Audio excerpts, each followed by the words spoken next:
I flew to a national conference in the worst month of my life. I worked the room for 3 days, and not one colleague noticed anything was wrong.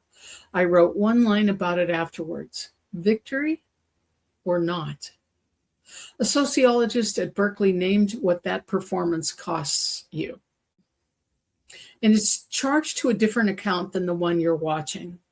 Welcome back. This is Dr. Lisa, science-backed, soul-supported, the Zen community. We're on day 6 of When the Ground Gives Way. And today we're talking about how to function at work when you're falling apart inside. Let me read you something short from the book because it is the most ordinary and most brutal thing in it.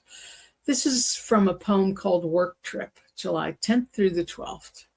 I went to Washington, D.C. for a conference, getting my act together on a moment-to-moment basis. I don't say anything to my workmates. They don't really notice.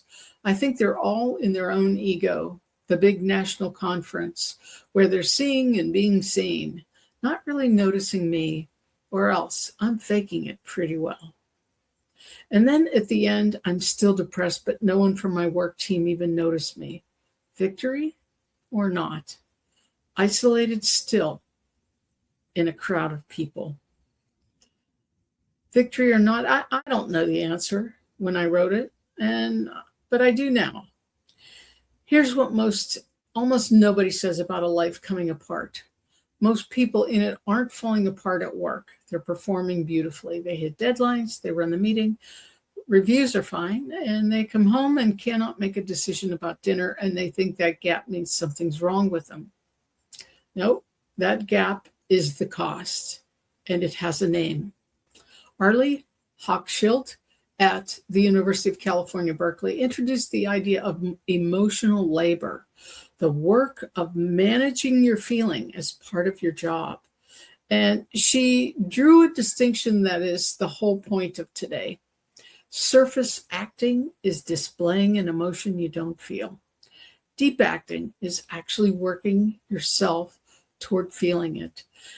Decades of research since have associated sustained surface acting with exhaustion and emotional depletion. Yep, that sounds about right. The cost is not charged to your competence. Your competence is fine. That's exactly why nobody notices. It's charged to a different account entirely. The account that pays for deciding what to eat. The account that pays for answering your sister's texts. The account that pays for standing up off the couch. So when I say I got through the whole day and then fell apart at 6 o'clock, you're describing a bill coming due at 6 o'clock. Those are different sentences, and only one of them is fair. Now, I'm not going to tell you to stop performing. That advice is for people who do not have mortgages. But there are reasons where surface acting is genuinely the right call. And it's a real skill. And I used it to keep a job I needed. What I will tell you is that most people run the performance with no recovery attached. And that is what turns an expensive month into a lost year. And there's a second half of that same trip that I need you to hear. My hotel reservation was lost. Company travel found me a room in an elegant old hotel down the street away from the convention. And in the poem I wrote, I think this is the angels taking care of me. I'm in a princess room that's quiet, comfortable, and the energy is calm. I fall asleep at 8 p.m. and I finally sleep. That accident is the lesson of the day. 3 days of performing, and the thing that saved me was 15 minutes of not being seen by anyone. I didn't plan it. The universe or a faulty travel department handed it to me. You can't count on a lost reservation, so you build the room yourself. Not an hour, not a retreat. 15 minutes on the other side of the performance where nobody needs a face from you. That's what makes the difference between getting through a season and losing a year to it. Not performing less, recovering on purpose. Here's today's practice. Let's build your 15 minutes. Pick the boundary between your performance and your home, either a parking lot, the last stair, the moment you close your laptop or the moment you walk out of your office. And put 15 minutes there where your face is not required by anyone, not scrolling, not planning for dinner. Sit in the car, walk the dog, stand in the kitchen doing nothing. If someone asks, you're allowed to say, 15 minutes, I'm all yours.